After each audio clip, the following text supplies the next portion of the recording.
Rachel Reeves is in a strange position as a chancellor. She has power, she has purpose, she has the upper hand politically, yet she still looks most alive when not setting out her economic vision, but when taking a swing at Nigel Farage. Well, who wouldn't? Her budget speech contained one moment of genuine energy, one. The Russian asset joke at the expense of the member for Clacton. For a few seconds, she looked like a politician enjoying the fight, and then just as quickly, the colour drained away again. Business leaders have noticed. They were promised a chancellor with fire in her belly for growth, a national mission, no less. What they received instead was a long, dense list of revenue-raising measures and changes that work through the tax system like slow-acting sedatives. The Financial Times put it starkly, this was a budget about tax and welfare, not growth. Mentions of the word growth in her speech were almost half what they were last year. Fairness is the new focus. Admirable, but not enough. Chief executives are blunt. The boss of the entertainer called the budget the least bad it could be. A FTSE 100 figure compared it to a corporate debt restructuring rather than an attractive story to unlock investment. A FTSE 250 leader went further. There is nothing for growth in this budget. And the Office for Budget Responsibility agreed not a single measure justified changing its long-term growth forecast. Here is it's a central difficulty. Reeves promised growth, she has not delivered it. She has frozen tax thresholds, raided pensions via salary sacrifice changes, raised taxes on electric vehicles and on property. She's sharply increased the minimum wage. She has imposed higher employment costs through new labour rights. And all this sits on top of last April's hike in employer national insurance. Businesses now look at her staffing budgets and wonder how many young workers they can afford to take on. Shops expect business rates bills to surge to 40 to 65% next April. For many small firms, that's not a spreadsheet issue, it's a survival issue. Some relief came only because feared measures didn't appear. Citibanks quietly celebrated the absence of a new raid on financial services. A small army of corporate loyalists was able to exhale. Yet it's a curious victory to be relieved that the Chancellor didn't make life worse. Reeves insists she had no choice.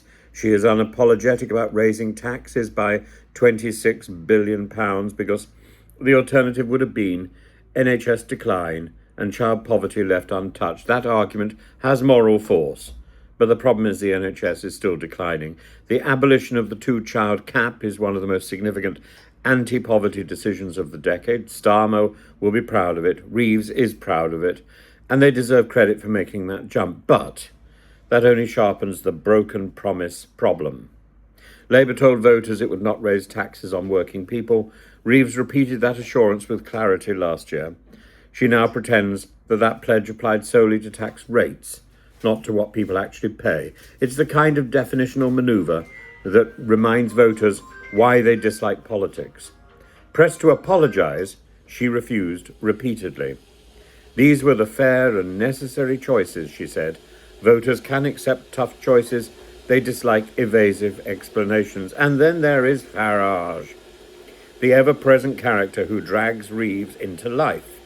He claims he has no police force and therefore cannot investigate Kremlin links to his own party. He speaks about farmers being arrested in Whitehall, about young talent emigrating, about the overburdened small employer. His solutions are shallow, but his anger feels real. Reform's entire strategy is to be the voice of now, while Labour talks about 2029. Yet Farage's own answers are missing in action. On racism, on pro-Russian rhetoric, on party infiltration by a jailed former colleague. He offers caveats, denials, resentment. So while Reeves laughs at him, Starmer urges a new warning. What happens when politics loses its moral compass? Farage is both foil and fuel for this government. But here is the deeper political lesson. You cannot build an economic message on your opponent's flaws. British business doesn't judge a chancellor by her wit at the dispatch box. It judges her by whether she creates the conditions for investment, productivity and confidence. Right now, employers see higher costs, more regulation, little sign of the big ideas Labour once promised. The intellectual energy in Labour's pitch, planning reform, industrial strategy, a rebooted relationship with Europe, remains largely theoretical. Senior city figures were polite to Reeves at her post-budget drinks reception. Markets have not panicked. Stability has returned after the chaos of Truss. But stability without momentum becomes stagnation. Reeves showed that she can land a punch on Nigel Farage. She now needs to demonstrate that she can land a punch for the British economy. The budget was an exercise in paying bills. The country is waiting for a plan that builds. Growth was meant to be her national mission. She must prove she is not just maintaining the nation's accounts, but preparing the nation's future. And she must find a political voice that doesn't require Farage's name to wake it up.